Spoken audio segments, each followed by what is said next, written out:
Intara ya Rutana ngo ifise ibikorwa bitari bike byo gukora, bakifuza ko urumuri rw'amahoro rwobamurikira kugira ngo bashike kwihangiro. Vyashikirijwe na buramatari w'iyo ntara Olivier Nibitanga, akaba yabishikirije mu bikorwa by'urumuri rw'amahoro rwari rwamurikiye ibikorwa by'iterambere muri komine Giharo kw'ishoro ry'ubuhinga rya Rubaho. Buramatari akaba yahamagariye abenegihugu bo muri iyo ntara kuja ku kivi kugira ngo baje ku murindi w'iterambere nk'abandi. Turafise ibikorwa atari bike, turafise ibikorwa byo kwiyubakira ibiro by'intara ya Rutana kugira ngo turabe ko byohera mu mwaka twimirije gushika mu kwezi kw'indwi. Twifuza ko itariki imwe y'ukwezi kw'indwi 2024 tuzoba twahejeje kandi twayinjiye.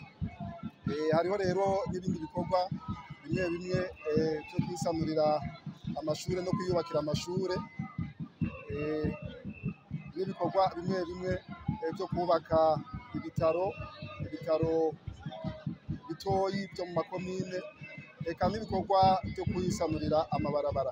Ivyo bikorwa rero tuzokora, kandi n'ivyo bikorwa tugomba yuko by'ukuri urumuri rutumurikira kugira ngo bishobore kugenda neza. Twagomba gusubira guhamagara abenegihugu bo mu ntara nziza ya Rutana ko boja ku murindi w'izindi ntara, mbere ko boja ku murindi wa nyen'icubahiro kugira by'ukuri twiyubakira igihugu twebwe nyene kizoba cifashe mu 2040, kugira ngo natwe mu ntara ya Rutana tuje ku murindi w'ibisabwa kugira ngo ibiharuro kumbure bizosabwa natwe tuzobe turimwo twifashe neza kandi natwe twitunganije. Buramatari w'intara ya Rutana akavuga kandi ko hari abahemutse bakiba ibikoresho by'ishure ry'ubuhinga rya Rubaho, agasaba umukuru w'igihugu kubafasha kugira ngo iryo shure rihere kubakwa. Rino ishure mbere ryatanguye mu 2011, mu 2012 baragerageza,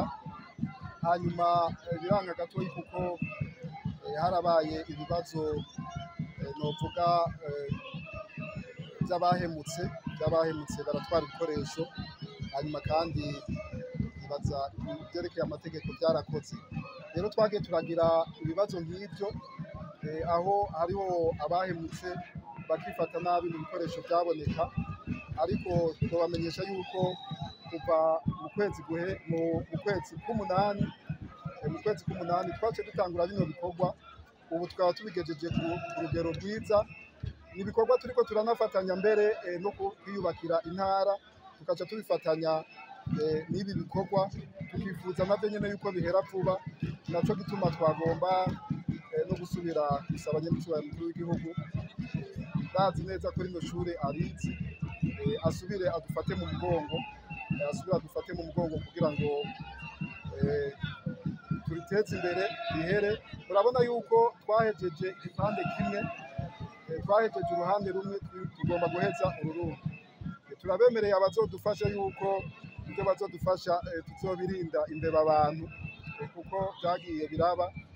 Turabemereye ku mugaragaro yuko bodufasha rino shure rigahera, kuko birateye isoni imyaka irenga 13 byari bitegekanijwe yuko ritamara imyaka 2 bitarahera. Epupode Baranyikwa arongoye umugwi w'intwara rumuri yasiguriye abenegihugu bo muri komine Gitanga igihugu cifashe ico arico, ndetse akaba yakigereranije n'ukuntu abakera bashiraho ibigega byo kubikamwo ibyo bimbuye. Mubaze ngo igihugu cifashe no kubaka amazu gusa n'amabiro n'amabarabara, igihugu cifashe mu kurima, mu korora, umuntu akimbura agashira kw'isoko umusesekara, ibindi akagaburira ibibondo vyiwe bikamera neza, bikadoha, bigatera imbere mu mashuri. Ndabona abana beza hano, ibibondo vyiza, nibaza ko abavyeyi barimye kandi n'ubu ariko bimbuye, kuko mbona abana badoshe bameze neza. Nivyo rero turushirizeho kugira ngo bishobore kugera ico gihe twaramaze no kugira vya bigega vya kera, aho wasanga umuntu yifashe afite ibigega mu rugo vy'imfungurwa bizomaza nk'umwaka.